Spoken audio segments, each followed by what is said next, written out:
네, 총선 특집 지금 대한민국 시간입니다. 저희가 이번 주 내내 권역별 판세를 총정리하는 시간을 가져왔는데요. 자, 오늘이 그 마지막 시간입니다.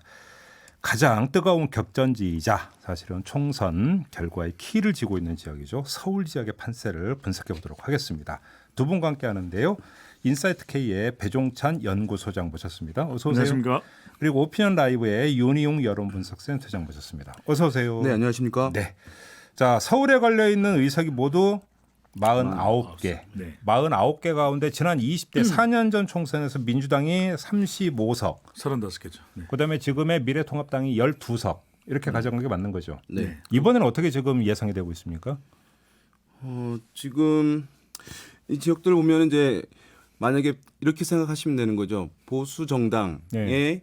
현역 의원이 있는 곳에서 경쟁 구도가 이루어지고 있는지 네. 아니면 반대로 이제 여당 후보가 앞서고 있는지 이런 지역이 있으면 변화 가능성이 있는 것이라고 봅니다. 그렇죠. 전반적으로 어쨌든 서울은 진보 우세 지역이긴 한 상황이긴 한데요. 그래서 네. 대표적인 지역으로 지금 이제 거론되고 있는 것이 동작을이잖아요. 그렇죠. 그러니까 원래는 이제 나경원 의원이 터줏대감 있는 상황이긴 한데 여기서 나오는 조사 결과들이 상당히 이제 경쟁 구도로 나오고 있기 때문에 네. 그런 데서 이전과 다른 결과가 나오게 된다면 그렇죠. 이제 이런 의석수 배분에 있어서 변화도 이제 발생할 수 있는 그런 그렇죠. 상황이라고 하겠습니다. 그럼 한번 우리가 이제 그 관심 지역부터 한번 먼저 살펴볼까요? 네. 그게 나을 것 같은데 지금 뭐 이야기 나온 김에 서울 동작을 한번 좀 살펴보죠. 그러니까 나경원 후보가 여기서 지금 3선째 도전하고 있는 곳 아닙니까? 네. 그렇죠. 동작을에서만 네. 세 번째 도전을 하고 있는 건데 지금까지 나온 여론조사 결과를 그러니까 종합을 하면은 더불어민주당이 이수진 후보하고 엎치락뒤치락 하는 것으로 네. 지금 오차범위 아니라고 봐야 되는 거죠. 국면이 좀 바뀌었었어요. 그러니까 이제 처음에 두 사람의 대결 구도가 만들어졌을 때는 네. 또 팽팽했고 또 정당의 이수진, 인물의 나경원 이런 구도가 만들어졌는데 시간이 점점 흐르면서 대통령 지지율이 또 높아졌잖아요. 네. 이게 이제 또 영향을 주는 것이거든요. 예. 그러면서 이수진 후보가 뭐 3월 말경 정도 이런 조사에서는 또 앞서는 결과가 또 많이 나왔던 것 같아요. 예. 그런데 또 이제 공식 선거운동 들어와서의 또 조사는 또 서로가 표본 오차 범위 내에서 이렇게 박빙, 접전 양상으로도 네. 나타나고 있어서 예. 지금 이제 이런 선거구는 대체적으로 깜깜이 기간 동안에 표심에 또 변화가 있습니다. 아 그런가요? 네, 표심 변화가 있고 음. 특히 이제 이 지역에서의 추세를 쭉 보면은 교육 관련되는 이슈가 이슈상으로 좀 부각이 되고 네. 연령대로 주목해 볼 만한 것은 뭐 진영은 이미 꽉 짜여져 있어요. 3, 40대는 이제 이수진 후보를 지지하고 네. 60세 이상은 나경원 후보 쪽인데 그래서 저는 중요하게 보는 연령대는 50대 남성.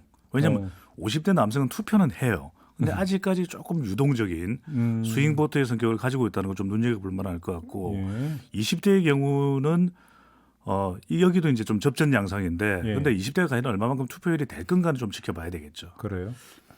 그러니까 여기서 주목되는 것은 이제 나경원 의원의 이제 중량감이잖아요. 네. 여당 원내대표도 하고 그리고 지금 여당에서 이제 이수진 후보는 정치 신인인데도 불구하고 경쟁 구도가 만들어졌다는 것입니다. 그래서 나경원 후보가 이 지역의 이슈인 어떤 부동산 이슈 또는 동작구를 그 인접한 강남 사고와 같이 만들겠다 이런 것들은 어쨌든 소구하는 면들이 지금까지 있어 왔고 네. 뭐 이번에도 이제 열정 부분이 있을 것이라고 봅니다. 부동산 이슈가 있었던 그 옛날에 흑석동 얘기 많이 했는데 거기가 바로 이제 동작이거든요. 그 재개발 얘기. 예, 맞습니다. 예, 그런 이슈들 이제 보수 정당 후보들이 유리한 것이니까. 네. 그런데 이제 약간 뭐 당직의 역설이라고 할까요? 그러니까 개혁성을 이제 지닌 모습들을 많이 유권자들한테 보여줬던 것이거든요. 나경원 후보가 과거에는. 그런데 이제 당직을 맡게 되면서 원내대표 어떤 보수의 맡으면서? 여전사 이런 부분들이 강화된 부분에서 지지가 좀 확장되지 못한 부분들이 있을 수 있겠고 제약되는 부분이. 예. 근데 이수진 후보 같은 경우는 정치 신인인데 여권에 있는 지지자들이 뭐 이른바 정당 일체감이 상당히 이제 강화됐어요. 뭐냐 하면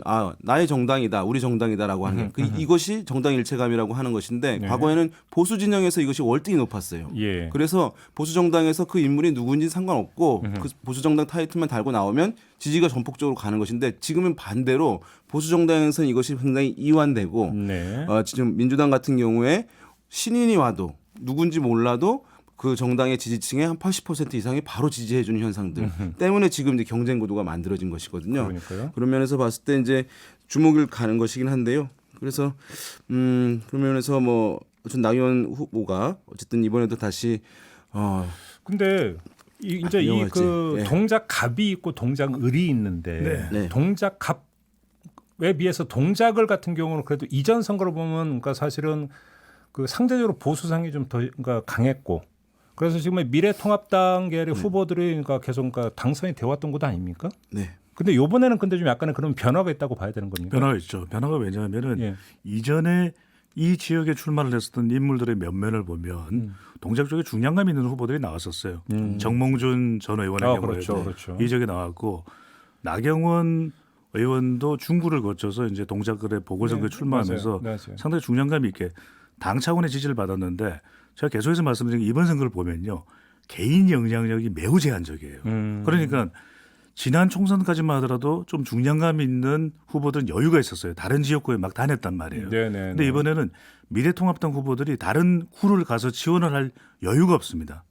그러면 혹시 이게 당의 후광이 아니라 오히려 당에 갇혔다 이렇게도 볼 수 있는 겁니까? 그 아까 당직의 역설이라는 게 그 부분이죠. 그래서 오히려 이것이 이 30, 40대에 그러니까 지지하지 않는 층의 이 공세가 아주 거세지는 거죠. 다른 때와는 또 다르게. 왜냐하면 예. 몇몇 후보들의 집중 포화가 이루어지고 있다 이렇게 봐야 되죠. 이게 이제 말씀 그 보면은 선거가 뭐 나경원 후보가 워낙 이제 어쨌든 지명도가 있는 인물이기 때문에 저는 뭐 뒷심 발휘할 수도 있는 상황이라고 볼 수 있는데요. 네. 다만 이제 서울에서 수도권 등에서 이 중진들이 선거를 치르는 것이 되게 이제 어려운 부분이 있는데요. 왜냐하면 선거가 이제 여러 가지 프레임으로 유권자들의 전달돼서 실시되는데요. 네. 중진 후보가 있고 그다음에 이제 어떤 다른 정당의 경쟁 정당의 후보들이 있는데 네. 그것이 어느 사람이 우리 지역 발전을 위해서 일을 제일 잘할까, 이 사람이 날까, 저 사람이 날까라고 하는 판단으로 주어지게 된다면 네. 그 중진들이 좋은 성과를 거두는 경우가 많이 있어요. 왜냐하면 아무래도 신인보다 또 일을 더 잘할 수밖에 없을 테니까. 그렇죠. 네. 그런데 만약에 그것이 어느 지역에서 상징성 어떤 사람이 갖게 되면 이번에 그 인물을 계속 뽑을지 바꿔야 될지라고 하는 인식으로 유권자들한테 전달이 되게 되면 네. 그 지역에 있었던 현역 혼자서 평가를 받는 선거가 돼버려요. 그렇게 되면 그런 경쟁 정당에 있는 인물을 좋아하지 않더라도 바꿔야 된다는 사람들은 다른 인물을 찍게 되는 것이거든요. 그래서 서울 등에서 다선 의원들이 많지 않은 이유 중에 하나가 이런 것들 이제 프레임으로 치러지는 경우가 많기 때문에 뭐 이제 있기 때문에 나경원 후보는 그 프레임을 어떻게 탈피하느냐 이것도 중요할 것 같습니다. 근데 오늘 이제 우리가 서울 지역을 분석하는데 이 점만은 꼭 짚고 넘어가야 될 것 같습니다. 왜냐하면은 이 선거에서는 가장 중요한 게 이제 여론조사하고 실제 투표하고 바로 연동이 되는 건 아니거든요. 근데 지금 이 인구 고령화에 의해서 60세 이상 유권자 수가 굉장히 늘어났어요. 네. 실제 이제 투표율까지 감안하면 네. 3, 40대를 묶은 화력과 60세 이상의 화력이 거의 비슷하다고 보면 됩니다. 결과적으로는 얼마만큼 투표하는 것이냐는 건데 네. 지금 중앙선거관리위원회 이번 투표 의향에 대한 조사를 보면 60세 이상이 투표를 한다고 나온다는 것이거든요. 그렇다면 저는 이것도 관가해서는 안 된다. 왜냐하면 선거 여론조사에서는 일단 보다 더 응답하기 좋은 무선 전화가 많은 이런 조사 방법에서는 화이트 칼라층들이 많이 이게 표집이 되는 것도 또 현실입니다. 투표 의향층만 따로 떼서 이제 분석을 하면 그러니까요. 또 선거 결과 달라질 수도 있다. 그렇습니다. 거죠. 네. 그렇죠. 왜냐하면 누가 어느 쪽이 더 많이 나오냐 하면은 새로 이제 구성이 되는 것이기 때문에 알겠습니다. 방금 이제 60대 사실은 과거에 60대가 과거에도 보수적이었고 지금도 보수적이긴 하잖아요. 똑같이 보수적이긴 한데 내용에서는 많은 변화가 근데 있어요. 사실은 그 60대라고 하더라도 약간 이제 그 성격이 좀 달라진 게 지금의 60대라고 하는 게 이제 386이라고 불릴 때 475라고 불렸던 분들. 네.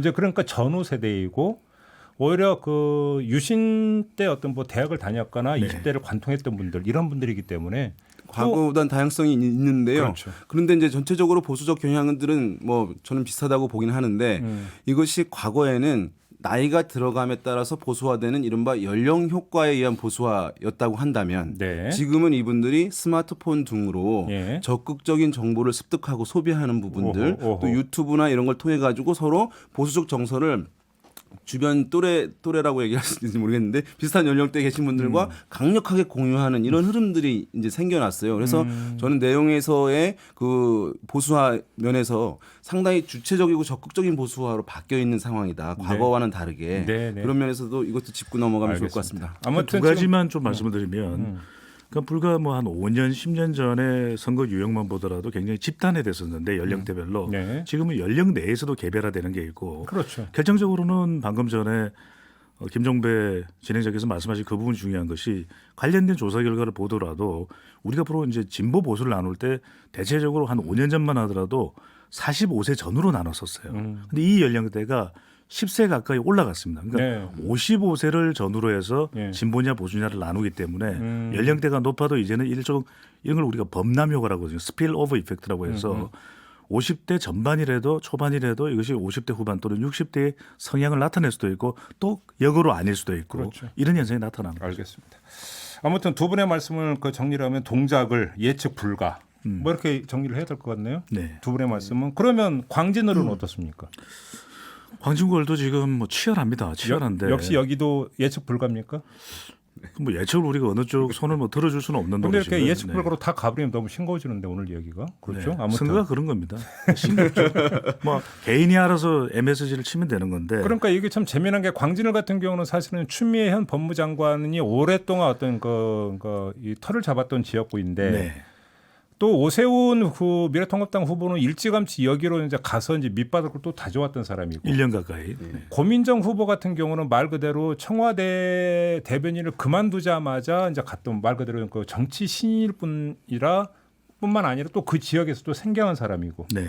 그럼에도 불구하고 지금 엎치락뒤치락 하고 있다라고 하는 거면 일단 이분부터 그러면 그 고민정 후보는 어떤 당의 후광을 입고 있다 이렇게 봐도 되는 겁니다. 철저히 그렇게 봐야죠. 그리고 오세훈 후보는 그러면 어떤 밑바닥 다져왔던 부분들에서 지금까지 돌파하고 있다 이렇게 봐야 네. 되는 거고요. 개인 영향력 또 개인이 가지고 있는 경쟁력으로 이 정도 팽팽한 승부가 된다라는 것도 네. 지금 사실은 이 지형 자체가 예. 광진구 자체가 민주당 강세 지역이에요. 예. 여기서 1년 정도 또 밭을 갈아왔기 때문에 이 정도 경쟁력을 보이는 것. 그래서 그것이 사실 뒷심이 어떻게 나타나냐가 아까도 말씀드렸지만 중요한 거. 우리가 예측 불가라는 이야기를 계속 드릴 수밖에 없는 것이 네. 정작 이 지역 역시도 연령대별로 지지층이 나누어지거든요. 그래서 그 부분을 우리가 간과할 수는 없다는 거죠. 여기 서울의 이제 막내 자치구예요. 광진구가. 네, 그렇죠. 예, 그래서 근데 이제 이 지역 같은 경우는 뭐 젊은 층도 사실 제법 있어요. 왜냐하면 두 개의 대학교가 있거든요. 세종대와 건국대가 있고 그렇습니다. 그래서 젊은 층도 많이 살고 호남 이제 출신자들이 또 서울에서 상위권에 이제 있을 정도로 많은 편이고 그래서 분구가 된 다음에 치러진 선거에서 뭐 예외 없이 민주당 계열의 정당 후보가 승리를 했던 것이거든요. 네. 그러니까 사실 민주당의 이제 텃밭이라고 할 수 있는 그런 상황인데 그래서 그럼에도 불구하고 오세훈 후보가 와서 경쟁 구도를 만들었기 때문에 대단하다라고 얘기할 수도 있는 측면도 그런 시각이 가능하겠고 네. 반대로 어쨌든 뭐 서울시장을 역임했던 오세훈 후보에 비해서 어쨌든 상당히 정치적 신인일 수밖에 없는데 고민정 후보가 이렇게 임박해 왔음에도 불구하고 경쟁 구도를 보이거나 또는 우세하는 흐름들을 보이는 것 대단하다라고 얘기할 수 있는 양반된 시각은 그렇죠. 있는 것인데요. 어쨌든 이제 지금 인물이냐 정당이냐 네. 여기서 싸움인 것 같습니다. 그래서 오세훈 후보 어쨌든 여러 가지 정치적 역량, 뭐 경험들 갖고 있기 때문에 그 인물에 대한 평가들은 많이 하고 실제 이 지역에서 유권자들이 인물을 보고 난 찍는다라고 하는 사람들은 오세훈 후보로 가는 것이고 난 정당을 보고 뽑는다라고 하는 분들은 이 고민정 후보 비율이 높은 것이거든요. 예. 그런 면에서 어쨌든 말씀하신 대로 그 진영에 있는 유권자들 지지층들을 뭐 막판에 이제 어떻게 끌어내오느냐 누가 더 많이 이것이 뭐 관건이 될 수밖에 없는 이게 이제 법정동으로 따지면 광진을이 이제 자양동, 네. 그다음에 구이동, 구이동입니다. 이런 쪽이죠. 그러니까 맞습니다. 제가 옛날에 이제 그 동네에 살았기 때문에 여기도 말 그대로 종로에 비견할 정도로 골목이 많고 네. 골목을 많이 누벼야 되는 곳. 이렇게 정리한 말 그대로 발품을 많이 팔아야 되는 곳. 네. 그러니까 아파트 밀집 지역보다는 오히려 단독 주택이 많고 다세대 주택이 많은 지역이거든요. 자양동 같은 데 특히나. 네. 그렇기 때문에 이제 최근에는 이제 그 강변에 이제 고급 아파트들도 생기긴 했어요. 그래서 그 부분에 이제 오세훈 후보는 좀 기대를 하는 부분도 있을 수는 있겠죠. 고급 아파트. 예, 강변 쪽에. 네. 이 지역이 다른 지역보다는 말씀하셨던 대로 골목 상권이 또 많이 형성되어 있기 때문에 네, 또 예. 젊은 세대들을 대상으로 한 다른 지역에 비해서는 청년 이슈와 또 경제 이슈가 그렇죠. 상당히 또 중요한 그렇죠. 계속해서 이게 재탕 삼탕 됐던 공약들이 있었거든요. 그래서 네. 뭐 구의역 지하는 늘상 나왔던 이슈들입니다. 그래서 근데 얼마만큼 집중을 할 건지 문제는 뭐냐면 두 후보 간의 공약을 들여다보면 약간의 차이는 있습니다. 네. 뭐 청년 정책도 좀 차이 나는데 문제는 코로나19 때문에 얼마만큼 이걸 알까? 이 부분도 관건이죠. 이번 선거 보면 지역 의제가 거의 다 묻히는 경향이 있는 것 같아요. 특정 네. 지역구만이 아니라 전반적으로. 그렇게 되는 이유가 일단은 너무 관심 자체가 이 총선 쪽에 가지 못하는 것도 있고 알겠습니다. 또 한편으로는 너무 비슷해요. 4년 전, 8년 전이랑 똑같아요. 여기도 그러면 근데 또 강 건너가면 또 송파을이 있습니다. 네. 바로 이제 그 이 자양대교만 넘어간 송파을이 있는데 여기서 또 접전이 벌어지고 있습니다. 최재성 후보와 배현진 후보. 네. 여기도 접전이더라고요. 보니까. 여기도 국면이 이제 한 차례 변했죠. 네. 그러니까 초반에는 두 사람이 굉장히 팽팽했다가 네. 다시 이제 또 배현진 후보가 좀 앞서가는 그런 또 판세가 만들어졌다가 지금 공식 선거운동 들어서서는 나오는 여론조사 결과는 굉장히 팽팽하거든요. 네. 근데 그 이유 중에 하나는 여기에서 중요한 이슈가 일단은 이 부동산 종합 부동산세, 이 재산세 이것이 사실은 굉장히 중요한 또 이제 공시지가 이 부분인데 상당히 또 최재성 후보가 이 부분에 대해서 또 정부 정책과는 다르게 시책과는 다르게 네. 이 지역의 이익도 대변해 주겠다 이런 이야기를 강하게 하고 있고 또 굉장히 또 노련한 그런 예. 또 경륜을 가지고 있는 후보이기 때문에 말 그대로 이 지역을 우리가 그래서 입 대전 아닙니까? 네. 그래서 이제 글쎄요 여기도 참 좀 예측하기가 쉽지가 않아요. 뭐 다 예측 불가요. 근데 이렇게. 배현진 후보가 이제 지난번 왔을 때 비해서 최근에는 최재성 후보 그러니까 여권의 중진이고요. 상당히 어쨌든 뭐 나름 상당히 실세잖아요. 이른바 실세 정치인. 실세 정치인인데 네. 불구하고 배현진 후보가 뭐 송파라고 하는 지역적인 특성을 이제 감안하더라도 이렇게 경쟁 구도를 만들었다는 것은 또 상당히 대단하다라고 하는 시각이 있는 것도 사실이긴 하거든요. 사실 이제 계속 그러니까 배현진 후보도 밑바닥을 다져왔다 이렇게 봐야 되는 거죠. 그렇죠. 초반에 왔을 때는 보수 정치인이다라고 하는 것들이 이 지역의 유권자들한테 충분하게 전달되기보다는 각 이제 방송에서 그렇죠. 뭐 언론에서 나온 이제 신인 뭐 이런 인식이 있었는데 지금 같은 경우는 이제 나름 정치적 경험을 이제 쌓은 부분들이 있으리라고 보고요. 그래서 근데 이 지역 아까 말씀하신 대로 저런 이슈가 상당히 영향을 주는 것 같아요. 이제 현 정부의 부동산 정책에 대한 이제 이 지역에서의 이제 반발, 반감 이 부분들이 네네. 그래서 배현진 후보 쪽 보게 되면은 이제 부동산 관련 공약들이 이제 많이 있다고 하거든요. 예, 예. 종부세 감면이라든가 이런 예. 부분들이 있어서 근데 보면은 이에 반해서 최재성 후보는 힘 있는 여당 후보를 이제 얘기할 수밖에 없잖아요. 그래서 최근에 서울시에서 잠실 운동장에 뭐 이제 이 워크스루. 코로나 네. 이 확진자 검사를 하는 워크스루 대규모 워크스루장을 만든다고 했는데 두 후보가 공교롭게 다 반대를 해버렸어요. 네. 그런데 실제로 송파 구민들만 이용할 수 있게 변형이 됐거든요. 그런 부분들은 이제 이렇게 그러면 또 뭘 발휘하는 것 같은. 표심에 또 어떤 영향을 미칠 것이냐. 그러니까 힘 있는 여당 후보로서 뭔가 이제 역할을 한다는 같은 뉘앙스를 이제 전달될 수 있는 것이니까 예, 예. 그런 이제 부동산 관련한 이슈, 이제 어떤 보수의 성격이 상당히 강화된 이 배현진 후보와 또 힘 있는 여당 후보를 얘기하는 최재성 후보 간의 대결인데요. 결과는 지켜보시죠. 갑자기 궁금한 게 하나 생겼는데 배현진 후보하면 그 언론에서는 어떻게 묘사했냐면 홍준표 키드 이렇게 이제 네. 묘사를 하지 않았습니까? 네. 이게 어떤 영향을 줄까요? 그렇죠. 그 홍준표 후보가 이제 유튜브 홍카콜라라고 하는 네. 것들을 운영하는데 거기에 이제 많은 실무 일도 하고 네. 기획도 하고 뭐 진행도 하는 측면에서 뭐 키즈라고 이제 불리고 그때 영입되기도 했었는데요. 뭐 더 이상 여쭙지는 않겠습니다. 아니 근데 이게 뭐 우리가 분석을 해볼 만한 가치는 조금은 있는데 그러니까 두 후보가 연동되기 위해서는 이미지가 비슷하거나 정책이 비슷하거나 이래야 되는데 네. 지금 각각 떨어져서 자기 지역 선거에 매진해야 되는 상황이거든요. 너무 멀리 떨어져 있죠. 예, 그러니까 송파을 유권자들이 뭐 이미지를 뭐 홍준표 전 대표죠. 전 대표의 후광 효과를 보고 있다 이렇게 생각할 것 같지는 않아요. 보수층에서는 어쨌든 본인이 이렇게 지명도를 올리는데 그것이 기여한 바는 저는 상당히 크다고 생각됩니다. 알겠습니다. 예. 뭐 이제 그 접전 지역 세 군데를 짚어봤는데요. 사실은 워낙 말 그대로 접전 지역이기 때문에 승패를 예측하는 것 자체가 좀 무리한 시도여서 뭔가 그 결과가 어떻게 나올 것인가라고까지 뭐 제가 뭐 질문은 드리지 않았습니다만, 근데 또 그러니까 최고의 격전지가 될 것이라고 예상했던 종로 같은 경우는 네. 각종 여론조사 결과를 종합을 하면 격차가 별로 좁혀지지는 않는 것 같아요. 그렇죠? 근데 네. 그럼 이런 어떤 여론조사 결과의 추이가 선거에까지 이제 그대로 영향을 미칠 것인가? 뭐 사실 이것도 좀 관심사이긴 한데. 그래서 이제 여론조사를 보실 때 왜 선거 결과와 다르냐, 잘못된 거 아니냐라고 하시는 분들이 있는데요. 그것도 뭐 맞는 지적이시고요. 다만 이걸 좀 생각해 볼 필요가 있습니다. 선거 결과는 투표에 참여한 사람들만의 여론이라고 할 수 있는 반면에 네. 그 선거 전에 실시되는 여론조사는 평균이죠, 투표에 참여하지 않을 사람들도 포함된 여론이거든요. 네. 그래서 대선 같은 경우는 그 차이가 크지 않아요. 왜냐하면 투표율이 70%뭐 넘거나 이런 상황이 되기 때문에 그런데 총선과 지방선거는 50%대 투표를 주로 나오는 상황이기 때문에 한 반 정도는 안 나갈 수 있는 것이기 때문에 그런 면에서 누가 나가냐 안 나가냐에 따라서 결과는 달라지는 부분. 그래서 유권자들이 투표 의지가 네. 어느 쪽에 크냐 여부가 상당히 선거 결과에는 핵심적으로 중요한 사안이라고 할 수 있겠죠. 알겠습니다. 자, 그런데 이제 그럼에도 불구하고 이건 좀 여쭤봐야죠. 이제 서울 지역 판세 아니겠습니까? 네. 자, 그러면 이제 그러니까 종합 점수는 한번 좀 예측을 해야 되지 않겠습니까? 자, 서울 지역 결과가 총괄해서 한다면 어떤 식으로 나올 거라고 예측하십니까, 배종찬 소장님? 일단 기준은 지난 총선이라야겠죠. 네. 네, 지난 총선에 서울에서 민주당이 30, 35석이었기 때문에 예. 그때와 비교를 해본다면 지금 대통령 지지율도 뭐 50%대 중후반까지 나오고 있고 저는 35석에서 플러스 알파 정도가 아, 민주당 쪽에 열려 있다. 플러스 알파. 네, 왜냐하면 선거에서는 결국 후광 효과를 무시할 수가 없거든요. 그러니까 35에서 오히려 그러니까 마이너스가 아니라 플러스라고 네.